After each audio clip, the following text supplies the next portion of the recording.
날씨가 다시 너무 더워서 이 더위 때문에 아프신 분들이 참 많다고 그럽니다. 물 많이 드시고 또 옛날 어르신들이 참 지혜로운 게, 저도 아직 기억나는 게요. 꼬맹이 때 동네 막 뛰어다니면서 땀 뻘뻘 흘리고 들어오면 저희 외할머니가 물에다가 간장을 타가지고 와가지고 한 잔 쭉 들이켜라 이렇게 하는데 그 맛이 있습니까? 물에 간장 타는 게 무슨 맛이 있습니까?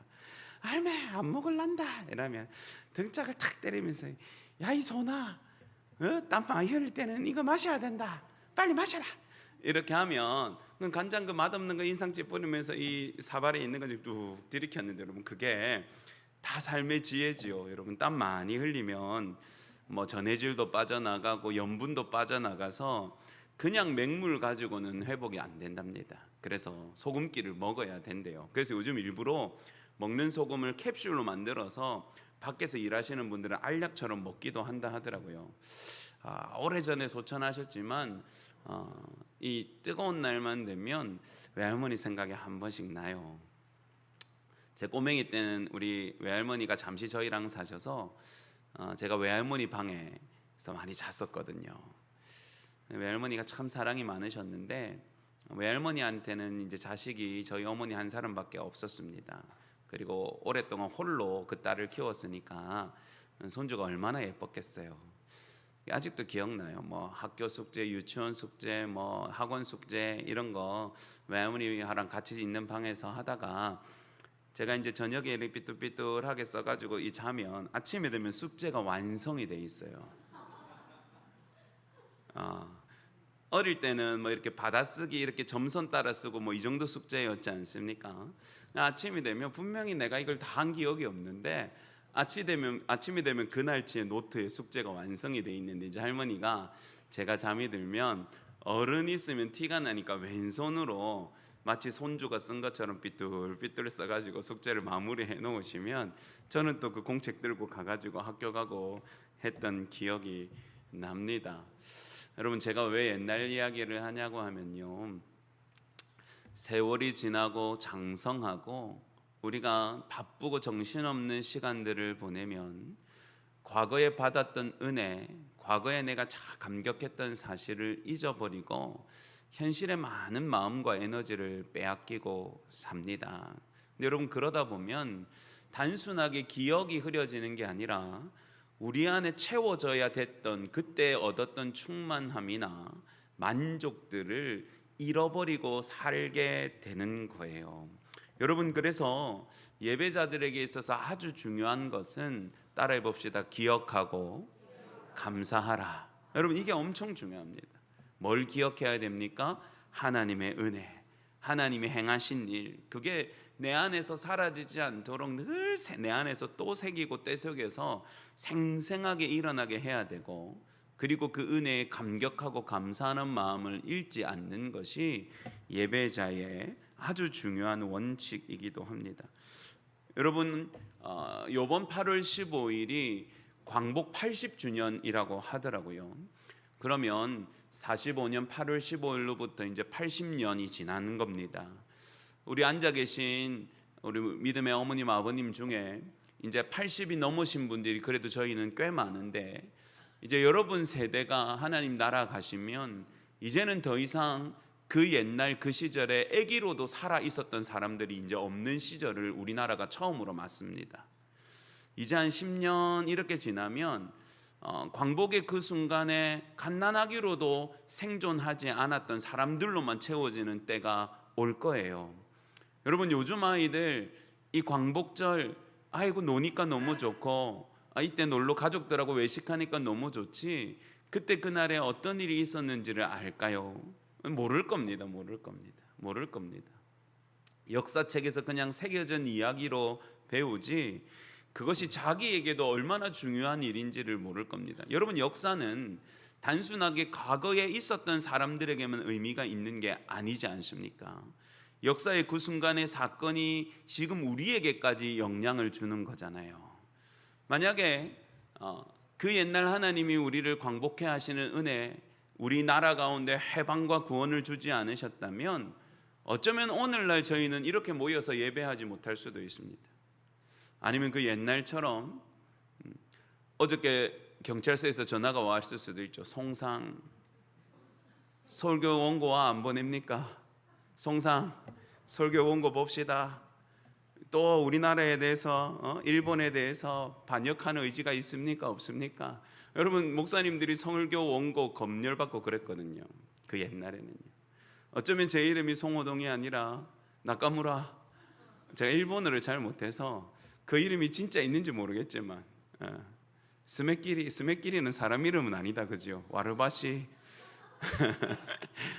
어떤 이름일지 사실은 모르죠, 여러분. 지금 우리 어른들 중에 자야라고 불리는 이름이 대부분 일본식 한문에서 온 거지 않습니까? 무슨 꼬 이게 자자라 하더라고요. 아들 자자.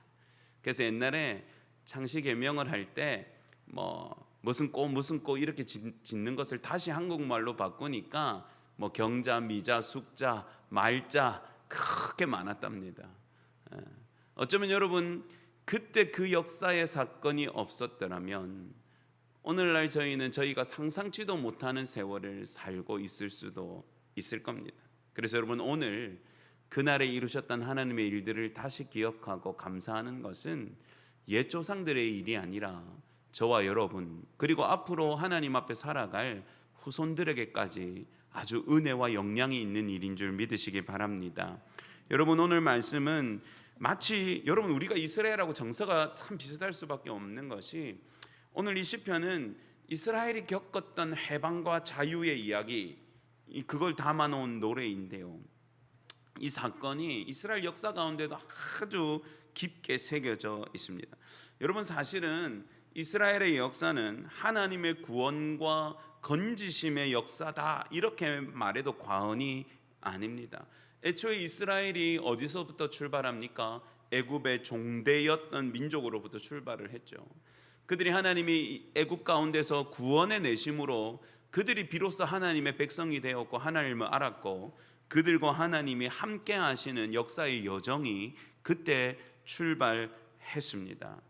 그리고 그들이 하나님이 약속하신 땅에 들어가서도 그 땅에서 자리 잡는 것도 쉽지 않았지요. 하나님의 은혜로 자리 잡았을 뿐만 아니라 그 땅에서도 하나님의 약속을 잊어버리고 하나님 앞에 범죄하여서 그들이 늘 다른 민족으로부터 공격받고 지배당하고 빼앗길 때 하나님은 또 그들을 구원하시려고 당신의 사람들을 수없이 많이 보내셔서 그들을 건져내셨습니다.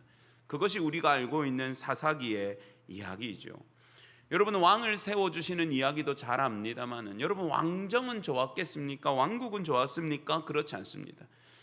결국은 그들이 하나님이 아니라 그 땅에 있는 신들을 사랑하기 시작했고 하나님이 너희가 이 땅에서 내 말을 지키면 무조건 내가 너희에게 약속한 복을 베풀고 만약에 너희가 나를 무시하고 내가 너희에게 준 언약의 약속을 짓밟고 그것들을 어기고 떠나면 여러분 이게 놀라운 건데요. 그 땅이 너희를 토해내고 내가 너희를 온 열방 가운데 흩어버릴 거야. 그렇게 말씀하셨습니다. 애초에 그들이 그 땅에 들어가기 전에도 그렇게 말씀하셨죠.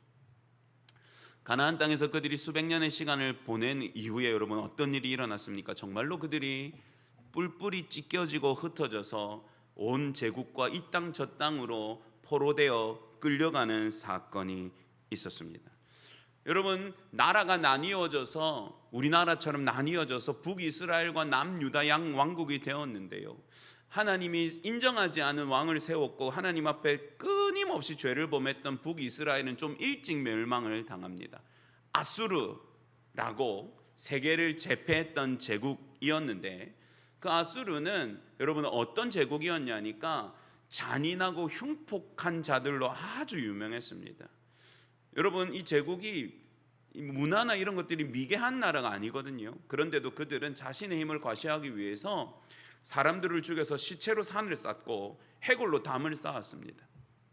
그런 식으로 해서 지배하는 나라와 민족들을 두렵게 만들었고 이 아수르는 여러분 애초에 어떤 짓을 했냐고 하면 다시는 이들이 일어나서 자신들을 거스르지 않도록 아예 살고 있는 터전에서 강제로 사람들을 다 빼앗아서 다른 땅으로 옮겼습니다.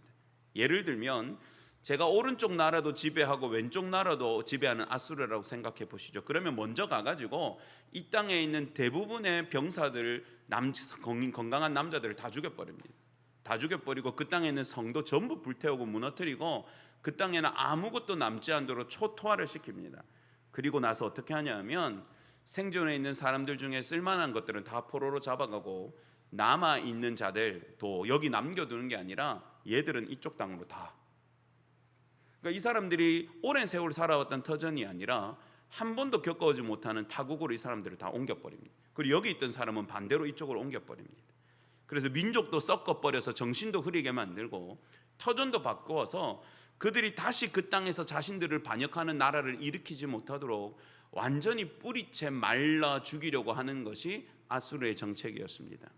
북이스라엘 여러분 아수르에게 집어삼켜질 때 아수르는 지독하게 북이스라엘을 여러 차례에 걸쳐서 공격해서 그때마다 많은 숫자를 자신들의 나라로 포로로 끌어가서 그 땅에서 노역을 살게 하거나 자신들을 위해서 봉사하게 하거나 자신들이 정복한 다른 땅에 그들을 보내어서 이스라엘 사람들을 흩어보내기 시작했습니다. 여러분, 그리고 백수십 년이 지나서 남유다 왕국도 멸망의 때가 왔는데요. 그때는 아수르라는 제국이 저물어가고 아수르 안에서 메데 바사로부터 발생한 바벨론이라는 제국이 힘을 얻어가지고 그들이 남유다를 침공하고 정복하기 시작합니다. 바벨론은 조금 달랐지만 그래서 자신들화 시키려고, 여러분 우리나라도 그런 거 많았죠. 우리나라의 인재들을 일본에 데려가서 일본식으로 옷과 의복을 입히고 일본 이름을 지어주고 일본의 교육을 시켜서 이 나라를 일본화 시키려고 하는 정책을 일본도 펼쳐왔던 것처럼 바벨론은 그렇게 했습니다. 귀족과 그 나라의 지도자의 자녀들을 포로로 잡아가가지고 그들을 잘 먹여서 자신들의 학문과 자신들의 것을 가르쳐가지고 자신들을 위한 사람으로 세우고 이 나라를 은연중에 자신의 것으로 완전히 흡수하려고 하는 정책을 바벨론은 폈어요. 그때도 여러분 많은 사람들이 하나님이 예언하신 대로 이 땅으로 제국으로 팔려가고 포로되어 갔더랬습니다. 여러분 그때 얼마나 그것이 슬펐냐면 시편에 있는 노래 중에는 이런 노래도 있어요. 내가 수금을 버드나무에 걸어두고 슬피 울고 애곡하노라. 내가 바벨론 강가에서 슬피 운다. 그러면서 그 노래 내용이 뭐냐면 한번 잘 들어보세요. 내 오른손아 비틀어져 버리면 좋겠구나. 내 혀야 말라서 붙어버리면 좋겠다. 여러분 이게 무슨 내용인 것 같습니까? 여러분은 원래 이스라엘 백성들 중에 찬양하는 자들이 있었어요. 그들은 하나님을 향한 찬송을 부르고 성전에 올라가는 백성들을 위하여 영접하는 노래를 부르고 하나님 앞에 드리는 예배 가운데 그분의 영광을 드러내는 일에 수금을 키고 아름다운 목소리로 하나님께 영광을 돌렸습니다. 그런데 여러분 이들이 포로로 잡혀가니까 여러분 어떻게 합니까? 이스라엘이 일찌감치부터 하나님을 향한 찬양을 부르고 악기를 개발했던 민족이기 때문에 고대 근동에서도 음악 잘하는 민족으로 소문이 났었거든요. 그러니까 여러분 그들을 잡아온 귀족들이나 왕족들이나 그들을 지배하는 자들이 잔치에 그들을 부르는 겁니다. 여러분 이 사람들은 레위인이라서 하나님을 찬송하도록 세워진 사람들인데 자신들이 술상에 앉혀놓고 야 너 수금 잘 켠다며? 수금 한번 멋지게 연주해봐. 야 니 그렇게 목소리가 좋다며? 우리를 위해서 노래 좀 불러라. 여러분 눈물을 삼키면서 그들을 위하여 연주해야 됐던 이 찬송하는 자들이 지은 시편이 그겁니다. 바벨론 강가에서 우리가 우노라. 내 수금을 내가 하나님을 위해서 연주했던 이 아름다운 악기, 내 평생의 자랑이었던 것이 이제는 더럽혀졌으니 내가 이것을 버드나무에 걸어버리고 뭐라고 말합니까? 내가 이 치욕스럽고 나를 지배하는 자들을 위해서 연주해야 되는 이 오른손이 차라리 비틀어져서 내가 연주를 못하면 좋겠다. 내가 하나님이 아니라 나 우리 백성을 괴롭게 하고 하나님의 영광을 가리는 자들을 위해서 노래하는 이 혀가 차라리 말라붙어서 내가 차라리 아무 소리도 낼 수 없었더라면 내가 이 억울함과 고통과 이 울분을 겪지 않을 텐데. 여러분 그렇게 지어진 시편도 있습니다. 여러분 나라를 잃고 하나님의 영광을 잃어버린 이 하나님의 백성들이 겪는 고통과 수치는 이루 말할 수 없을 만큼 너무너무 아팠고 너무너무 분노였고 너무너무 괴롭고 너무너무 슬픔이었습니다. 근데 여러분, 이것도 현실도 너무 아픈데 그들의 마음의 진짜 비수는 뭐였냐 하면 우리가 하나님을 떠나서 하나님이 우리를 버리셨구나 하는 절망이었습니다. 그들이 포로로 끌려가서 선지자들이 그들에게 준 말씀을 읽을 때마다 그들이 깨달았던 게 뭐냐 하면, 이 일은 우리가 하나님 앞에 죄를 범해서 받는 벌이구나. 우리가 하나님의 말씀을 버리고 우리가 하나님의 성전을 버리고 우리가 하나님의 영광을 떠나서 우리가 오늘과 같은 이 끔찍한 고통과 이 어려움과 이 슬픔을 우리가 자처해서 우리가 겪고 있구나. 나와 내 조상들은 왜 그리하였을까? 여러분, 말할 수 없는 슬픔과 고통이 그들의 안에서 완전 파도처럼 밀려나오는 후회와 같았고, 그들을 보면서 손가락질하는 외국 사람들은 이렇게 말했습니다. 너희의 하나님은 너희를 버렸다. 여러분, 한번 생각해 보십시오.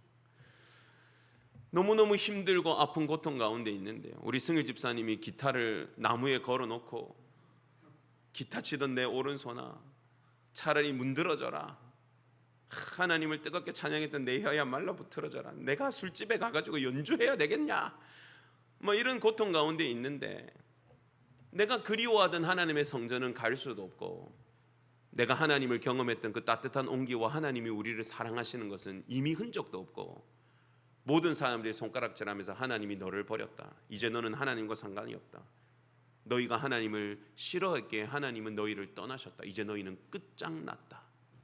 여러분, 이런 이야기들만 한다면 여러분, 하나님의 백성으로 얼마나 고통스럽고 아프겠습니까? 근데 여러분, 더 깊은 절망은 그들은 자기의 힘으로 이걸 벗어날 힘이 아무것도 없었다는 겁니다. 온 땅 가운데 흩어진 이스라엘은 자신들끼리 작은 방황도 할 수 없을 만큼 힘을 다 잃었고요, 그들을 지배했던 제국은 여전히 강성하고 힘이 있어서 여전히 많은 나라를 다스리고 총독들을 보내어서 모든 나라들을 움켜쥐고 흔드는 현실이었습니다. 내일도 아무 일이 일어나지 않겠지, 내일도 여전히 우리는 조롱당하고 하나님의 은혜를 그리워하면서 서글피 울고 채찍질 당하고 비참한 하루를 보내겠구나. 그런데 여러분, 갑자기 왕의 조서가 내려오는 겁니다. 예루살렘에 살았던 자들은 신청해라, 돌려보내주겠다. 응? 아니 왜? 갑자기 왜? 나 벽돌 구워야 되는데, 나 고기 잡아야 되는데, 우리 돌아간다고? 왜? 갑자기 왕이 돌려보내준다는 거예요. 가서 너희가 그렇게 사모했던 성전 지으라는 거예요. 내가 돌도 줄 테니까, 나무도 줄 테니까 같이 다시 지으라는 겁니다. 여러분, 우리가 살펴보았던 느헤미야서도 그 놀라운 사건이 있잖아요. 성벽이 무너진 그 순간에 하나님이 왕들의 마음을 움직이셔서 그 백성들을 돌아가게 만들고 그들에게 나무와 모든 것을 주어서 성벽을 다시 지으라고 하는 기적과 같은 일이 일어나는 겁니다. 아니, 어제까지만 해도 아무런 소망이 없었는데 말입니다. 내일도 지긋지긋한 이 억압과 고통의 세월밖에 기다릴 것이 없었는데 갑자기 우리에게 빛이 비춰지는 겁니다. 나는 한 것이 없는데, 나는 기대하지 않았는데 갑자기 우리가 돌아가게 되는 거예요. 여러분, 왜 그렇습니까? 그들은 아무 힘이 없었지만 그들에게는 하나님의 약속이 있었습니다. 할렐루야. 하나님이 그들에게 쫓겨나겠다 말씀하시면서 같이 하신 말씀이 있었는데요, 그러나 너희가 그 땅에서 나를 찾고 그 땅에서 나를 부르짖으면 내가 그 오랜 쉬는 끝에 응답하겠고, 내가 암탉이 자기 새끼를 모으듯 흩어졌던 너희를 다시 모아 내가 그 땅 가운데 너희를 돌려보내리라. 할렐루야. 하나님이 약속하셨거든. 하나님이 약속하셨거든. 내가 너희를 회복시키고 내가 너희를 구원해내고 내가 너희를 다시 일으킬 날이 있으리니 너희는 그 날을 기다리라고 하나님이 말씀하셨습니다. 포로로 살던 그들은 사실은 그날이 올지 않을 것 같았지만 그럼에도 그들에게는 소망이 그 하나님의 약속밖에 없었기에 울면서 그 날이 언제이니 그날을 계산하고 지키고 살았는데 여러분, 어제까지만 해도 징조가 없었는데 진짜 하나님이 그들 가운데 돌아오는 날을 주셨던 거예요. 여러분, 오늘 1절을 다시 한번 보죠. 여러분, 이 포로된 이스라엘의 마음으로 이 1절을 읽어봅시다. 시편 126편 1절입니다. 시작.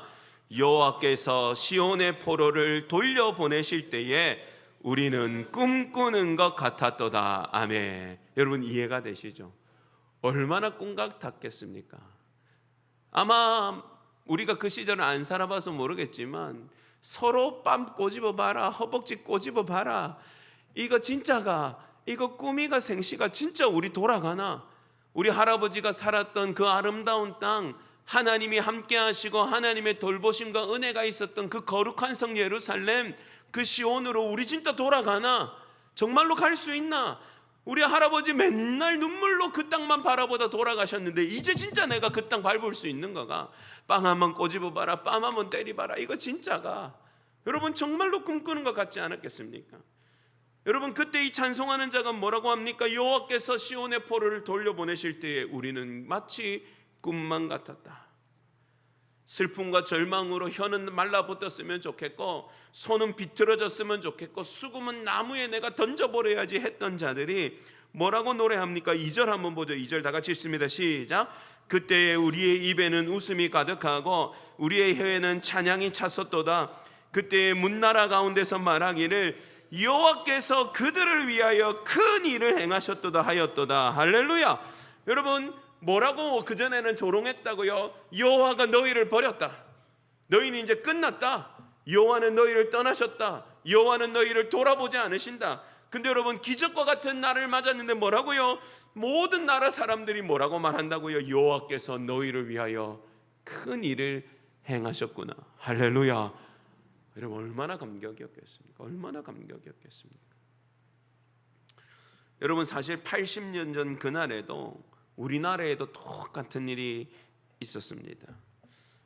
여러분, 뭐 그때도 기자도 있고 방송국이 있었거든요. 경성방송에 8월 15일 날 일왕이 어떤 공개적인 발표를 한다고, 요즘도 여러분 그게 당일에 발표만 있는 게 아니라 기자들한테 미리 원고가 전달이 되거든요. 그때도 그러니까 14일 하루 전에 그 방송국 기자한테 와가지고 원고를 받으라 미리. 그래서 이제 딱 발표하자마자 뭘 보내야 됩니까? 이제 기사를 내야 되는 거잖아요. 그래서 받으라 했대요. 근데 여러분, 그때까지도 이 한국 땅에 있는 모든 사람들은 해방을 전혀 기대하지 못했답니다. 그분이 뭐라고 생각했냐고 인터뷰를 했냐니까, 일왕이 뭔가 큰 발표를 한다고 하고 자기들이 다스리는 모든 땅의 사람들이 이걸 들어야 된다고 하니까 이 기자가 생각에 마음에 그런, 이제 완전 끝장낼라나 보다, 이제 진짜 우리나라가 이제 완전 끝장날라나 보다, 그런 생각을 했답니다. 도대체 우리를 얼마나 작사를 내고 우리를 얼마나 이제 완전히 다 무너뜨리려고 저렇게 대대적으로 왕이 직접 발표를 하나, 그런 생각으로 갔답니다.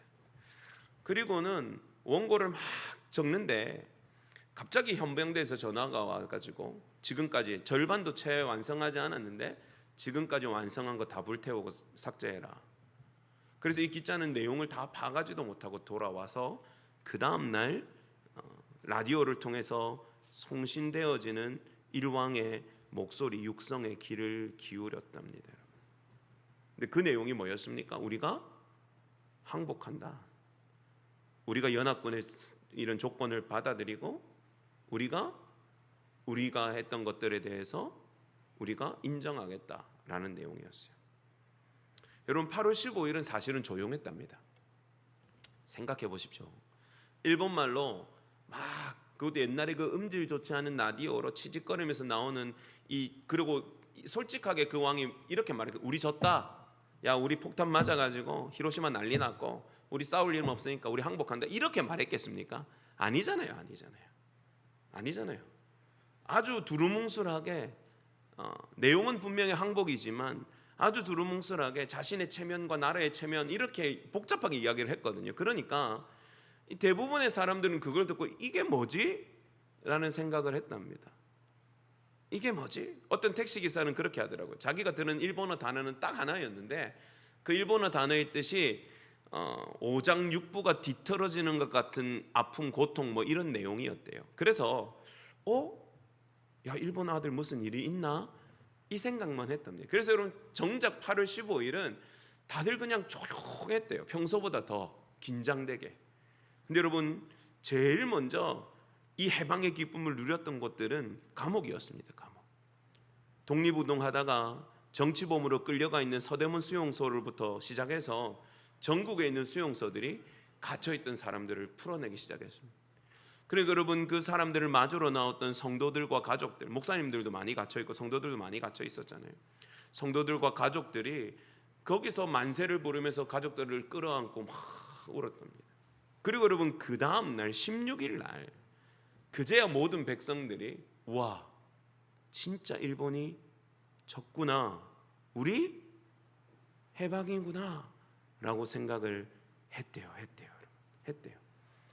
그리고 우리가 흔히 상상하는 환희와 기쁨의 이야기는 사실은 16일 날, 15일은 다들 정신도 못 차렸답니다. 이거 어떻게 되는 거야? 안 그렇겠습니까 여러분?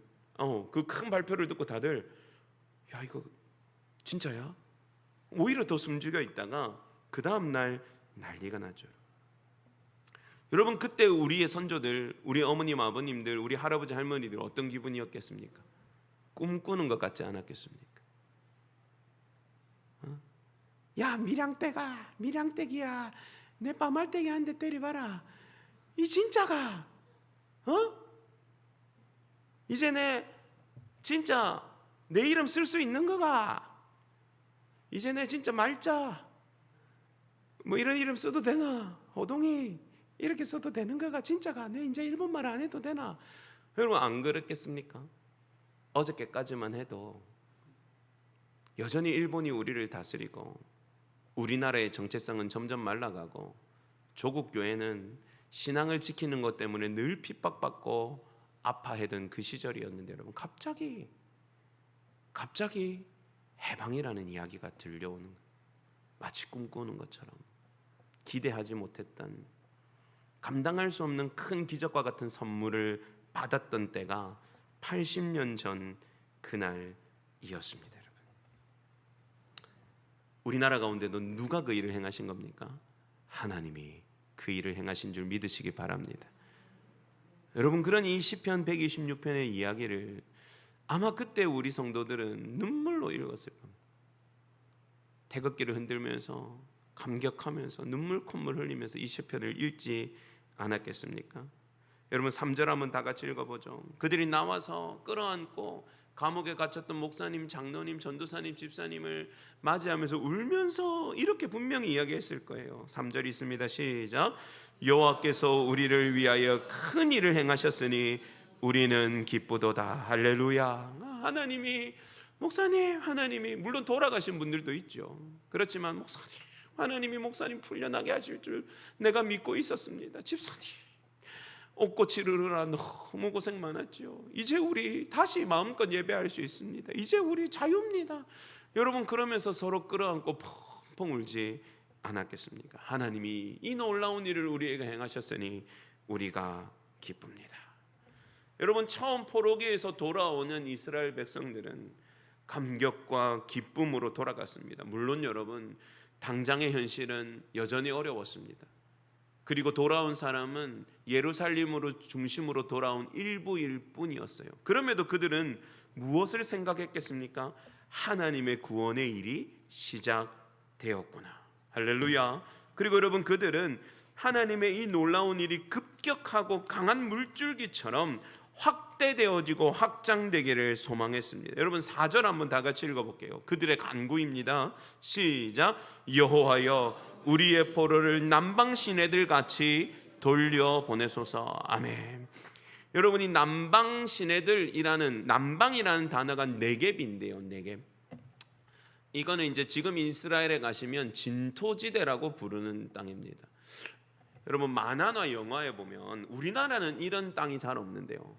흙이 가늘다 못해서 우리 밀가루 있지 그런 것처럼 가늘면 만화 같은 거 보면 여러분 막 누가 도망가는데 쉥 하고 도망가면 뒤에 뭐가 이래 먼지가 확 일어나죠. 그러니까 저는 어릴 때 그거 진짜 안 좋고 운동장에 진짜 많이 뛰어다니는데 안 되대요. 그게 안 되대요.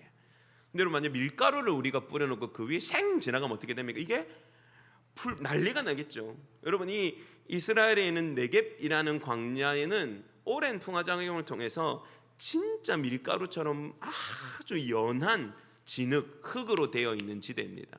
그래서 메마를 때는 요게요 진짜 사람이 지나가면 먼지가 풀풀 만큼 날 만큼 파우더로 이루어져 있는 땅인데 비가 오면 여기가 난리가 납니다. 여러분 생각해 보십시오. 아주 뽀얀 밀가루에 물을 쪼르륵 보면 어떻게 됩니까? 그게 완전히 푹 패이죠. 푹 패이죠. 근데 여러분 이게 비가 온다고 상상해 보시죠. 그럼 완전 메말라 있다가 비가 오면 빗방울 따라 폭폭폭폭폭폭 베이다가 얘들이 마치 거미줄처럼 실줄기들이 땅에 막 너무 가느니까 흙이 너무 연하니까 물을 따라서 이들이 다 파입니다. 그러다가 얘들이 합쳐지면 방금까지 그냥 모래 땅이고 흙 땅이었는데 갑자기 뭐가 생깁니까? 시냇물이 생기고 그게 강이 됩니다. 그러니까 여러분 돌이 있고 이런 땅이 아니라 너무 연한 땅이기 때문에 이게 너무 급속하게 진행이 된답니다. 처음에는 막 이렇게 물방울이 모여서 이렇게 푹푹 파이다가 갑자기 얘들이 쪼르륵 하면 막 갈라졌다가 얘들이 갑자기 시냇물이 되고 갑자기 급물살처럼 흘러서 갑자기 없던 강물이 돼서 그 땅이 물로 확 덮이게 된대요. 여러분 이 이야기는 뭐겠습니까? 온 땅 가운데 흩어져 있는 백성들 돌아오는 자들이 뭘 하나님 앞에 기도 아닙니까? 여호와여 우리를 돌아오게 하셨사오니 온 땅에 흩어져 있는 포로들을 이렇게 급격하게 이렇게 많은 물줄기처럼 이렇게 큰 강물처럼 이 땅으로 돌려보내 주십시오. 이해가 되시죠?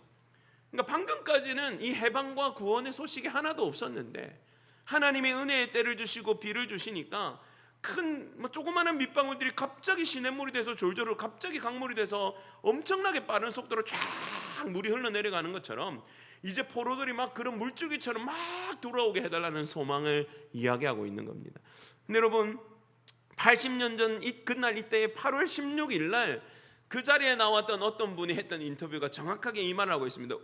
홍수에 물이 흘러드는 것처럼 골목마다 거리마다 건물마다 사람들이 쏟아져 나왔습니다.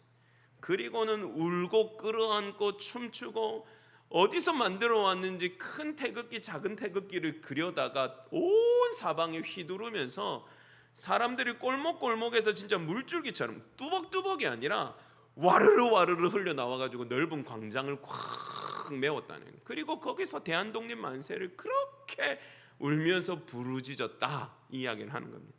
여러분 남방 시내들 같이 강물처럼 홍수처럼 기쁨으로 가득한 민족이 이 땅을 가득 채웠던 날이 80년 전 바로 그날입니다. 억압당했던 백성들이 자유함을 얻고 묶였던 자들이 풀려나고 포로되었던 자들이 다시 돌이켜지는 기쁨을 이 나라는 기억하고 있는 거예요.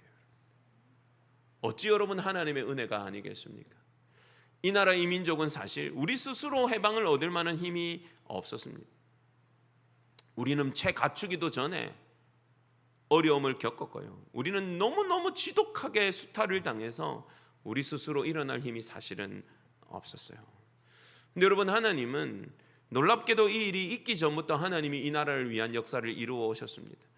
여러분 일제가 우리를 감정하기 수십 년 전에 갑자기 여러분 외국으로부터 많은 선교사들이 들어오기 시작했습니다. 마치 여러분 어떤 이런 일이 있는 것처럼 호주, 미국 이런 서구권에 있는 나라들로부터 선교사들이 그때 한국이 여행하고 싶은 나라가 아니었어요. 어떤 선교사님은 한국에 선교하러 가겠다 하니까 요즘 우리가 어디 전쟁 아프가니스탄 이런 데 가면 여행 금지 국가처럼 이렇게 돼 있는 거 있잖아요. 전쟁 중에 대한민국이 그런 나라였답니다. 그래서 그 나라 가면 우리가 책임 못 져주니까 다른 나라로 가라. 나라에서 그렇게 말할 정도로 우리나라가 상황이 안 좋았습니다. 그런데 여러분 20대 30대 그 젊은이들이 이 나라에 대한 아무런 연결점도 없는 그들이 약속이나 한 듯이 한 사람씩 이 나라로 모든 것을 가지고 들어오기 시작했습니다. 아무것도 없던 이 나라에 학교를 세우고 그리고 교회를 세우고 병원을 세웠어요. 그리고 얼마 안 있어서 여러분 일제강점기가 시작됐습니다. 만약에 여러분 이 나라가 쇄국 정책 가운데 여전히 폐쇄적이었고 일본하고 청나라하고 약간의 무역 정도만 하는 상태로 있다가 일본이 우리를 점령했다면 서구권에 힘 있는 나라들, 자유를 주장하는 나라들이 이 나라를 향한 시선을 별로 관심이 없었을 겁니다. 여러분 처음에 강점기가 됐을 때 여러분은 왜 서구권이 우리나라에 대한 소식을 그 나라에 신문에 낸 줄 압니까? 끝까지 남아있는 선교사들 때문이었습니다. 여러분 선교부를 철수해도 막 처음에 강점기 초반에도 돌아가지 않는 선교사들이 꽤 많았거든요. 여러분 지금도 그렇지 않습니까? 우리가 외국에 비행기 사고가 나면 우리가 제일 먼저 뭐 봅니까? 한국 사람 몇 명인가 보잖아요. 한국 사람 있었나 없었나. 그래서 뉴스도 반드시 뭐 말합니까? 한국인 피해는 없습니다. 이렇게 하는 것이죠.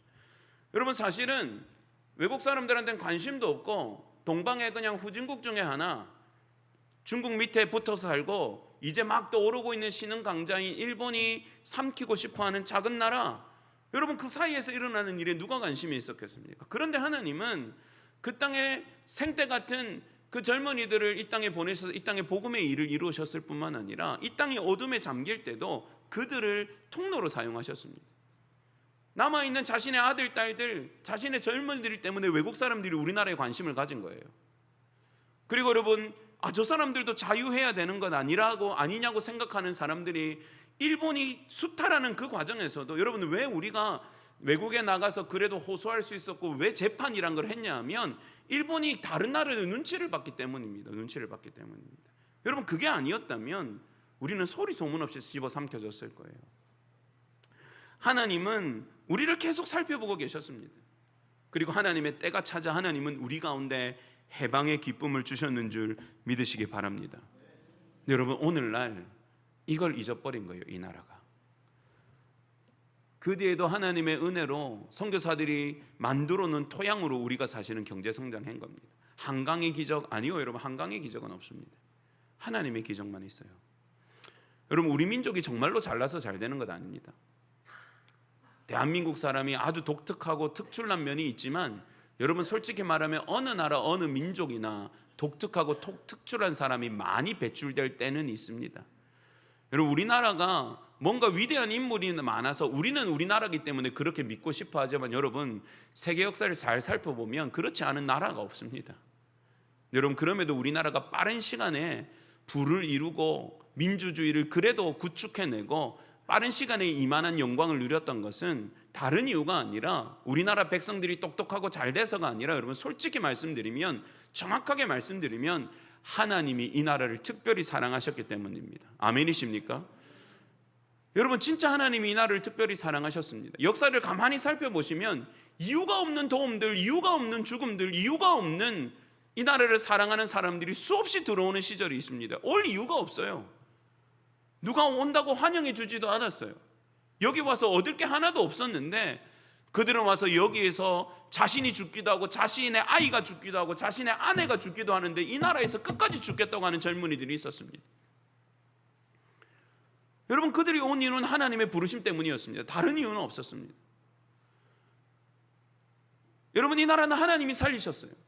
이 나라는 하나님이 해방케 하셨고 이 나라는 하나님이 전쟁 더미 가운데서 다시 일으키셨고 하나님이 사실은 이 나라의 모든 초석을 이루시고 하나님이 오늘까지 있게 하셨습니다. 그런데 여러분 이 나라가 그걸 잊어버렸습니다.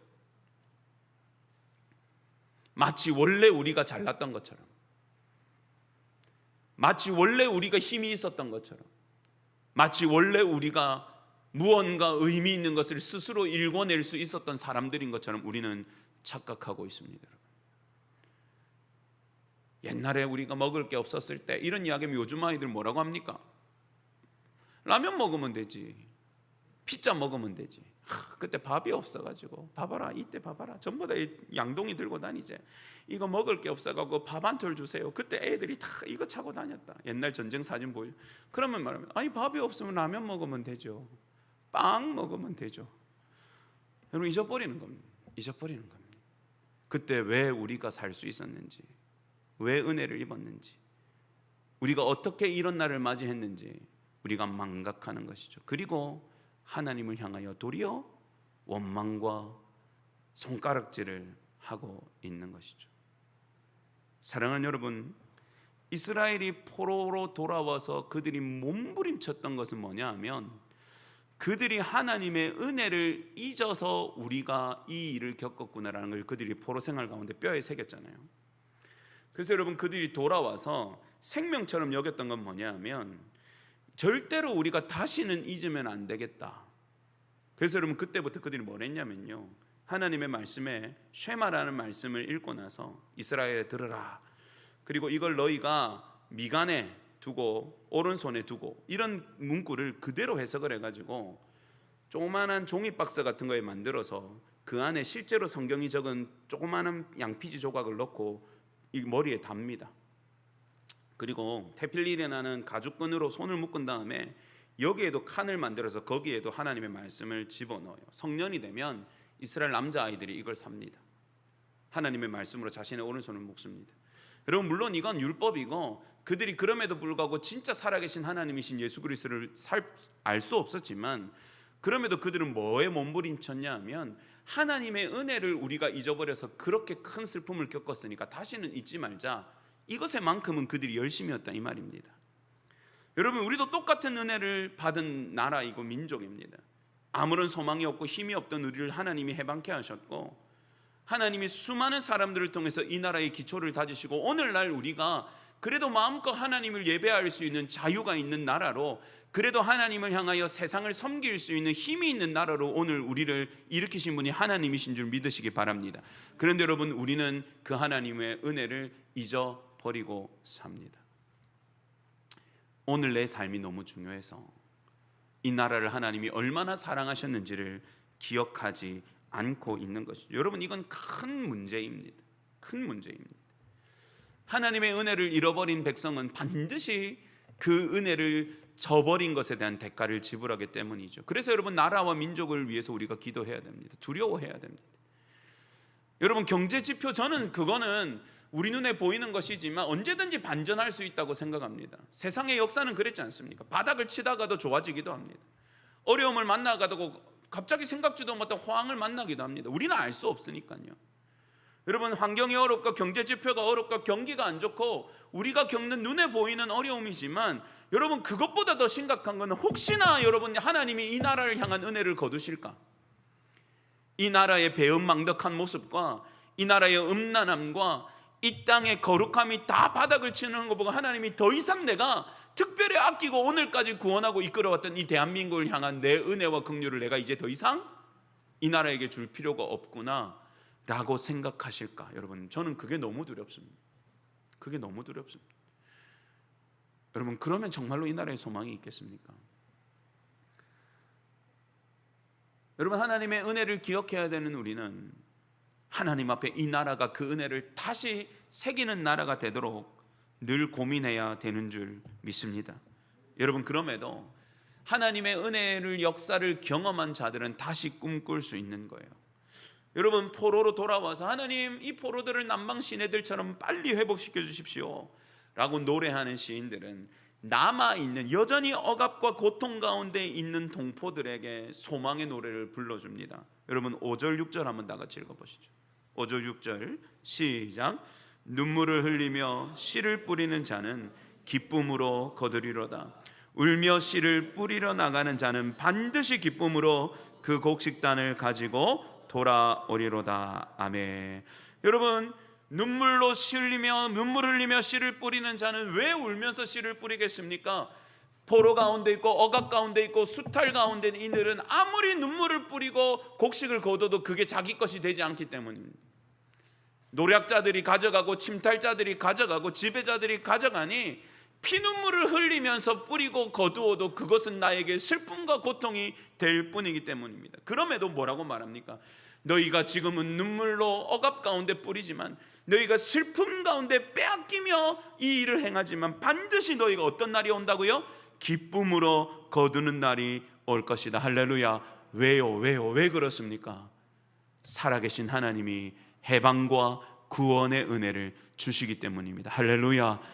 여러분, 그 은혜를 경험한 나라와 민족, 그 은혜를 경험한 사람만 고통 가운데 있는 현실 가운데서 이 노래를 부를 수 있는 겁니다. 지금은 우리가 억압된 자 같으나, 지금은 우리가 고통받는 자 같으나, 지금은 우리가 빼앗긴 자 같으나, 여러분 80년 전 이 나라를 위해서 역사하셨던 하나님이 지금도 이 나라를 사랑하고 계십니다. 할렐루야. 여러분, 이게 우리의 소망입니다. 이게 우리의 소망입니다. 여러분, 초량교회 역사관이 있어서 제가 오랫동안 역사관 해설을 했습니다. 청년들이 오면 제가 꼭 하는 질문이 있습니다. 이 땅에 선교사들이 왔을 때부터 일제강점기를 지나서 전쟁과 해방의 시기까지 하나님이 하신 일들을 쭉 설명한 다음에 청년들한테 제가 물어봅니다. 여러분, 우리나라가 소망이 있다고 생각합니까? 그렇게 물어보면 대부분의 청년들은 좋게 대답하지 않습니다. 그들이 듣는 소리는 전부 다 뭡니까? 헬조선, 지옥과 같아, 소망 없다, 평생 직업 없다, 너희 연금은 바닥난다, 너희 열심히 일해도 어른들처럼 얻을 수 없다, 집값은 미친 듯이 뛰지만 너희 이제 빚내서도 집 못 산다, 너희 꿈꾸는 대로 살 수 없고 평생 직장 따위는 이제 없다. 여러분, 젊은이들이 듣는 건 노력해도 안 된다는 이야기만 듣습니다. 여러분, 그들이 와서 솔직하게 물어보면 목사님, 별로 소망은 없는 것 같습니다 라고 이야기를 합니다. 그럼 제가 뭐라고 말씀하는 줄 아십니까? 그럼 여러분 보십시다.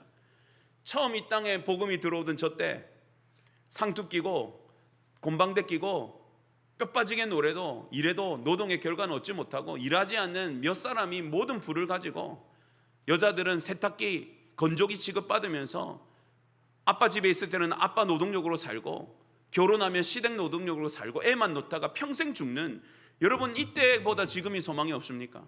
아닙니다. 그럼 조금 더 가봅시다.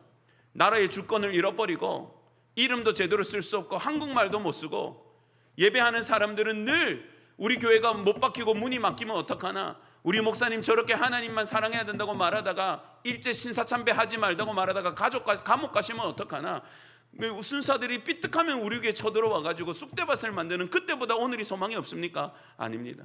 아니면 여러분, 전쟁이 나서 나무가 한 그루도 없어서 우리가 지금 우습게 보는 에티오피아 사람들이 구원하러 왔다가 어떻게 이 나라는 나무가 하나도 없나 싶을 정도로 다 불더미가 되고 다 베어진, 그때보다 오늘이 소망이 없습니까?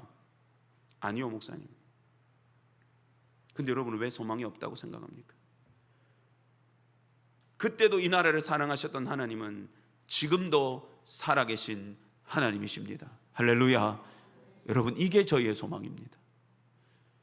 당장 내 주머니에 잔고가 비고 내가 투자했던 것들이 가치가 없어지고 내가 열심히 일하지만 수익을 걷기에 어려운 시대를 만났습니까? 그것도 힘듦이죠. 그렇지만 여러분, 그럼에도 불구하고 저희의 소망은 이 나라를 여전히 하나님이 바라보시고 이 나라 가운데 하나님의 교회와 하나님의 백성들을 통해서 하나님이 무언가를 하시려고 하신다는 사실이 우리의 소망인 줄 믿으시기 바랍니다. 아무것도 없던 그때도 이 나라는 하나님의 사랑과 은혜와 구원으로 오늘까지 올 수 있었듯이, 우리가 다시 어려운 때를 만났지만 주님의 은혜를 생각하고 그분이 행하신 일을 기억하고 그분께 우리가 깨어 있을 수만 있다면 이 나라는 절대로 무너지지 않습니다. 할렐루야. 우리 하나님이 붙잡으시기 때문이죠. 그리고 여러분, 이 노래는 우리의 노래입니다. 눈물을 흘리며 씨를 뿌릴 수도 있고 울면서 거두는 게 없는 것 같은 세월을 보낸다 할지라도 따라합시다. 반드시 기쁨으로 단을 거두게 될 것입니다. 은혜를 입은 자들만 할 수 있는 노래입니다. 여러분, 은혜를 기억하는 자들만 할 수 있는 고백입니다. 그때 행하셨던 하나님이 반드시 행하시리라. 그때 구원하신 하나님이 또 구원의 은혜를 베푸시리라. 그때 역사하신 하나님의 능력이 오늘도 살아서 역사하시리라. 할렐루야. 이 놀라운 하나님을 붙잡고 믿음과 소망으로 이 나라와 이 민족과 주의 몸된 교회와 우리의 삶과 우리의 가정을 일구어가는 아름다운 하나님의 사람들, 우리 부산 충무교회 성도들 되시기를 주의 이름으로 축복합니다. 기도하겠습니다.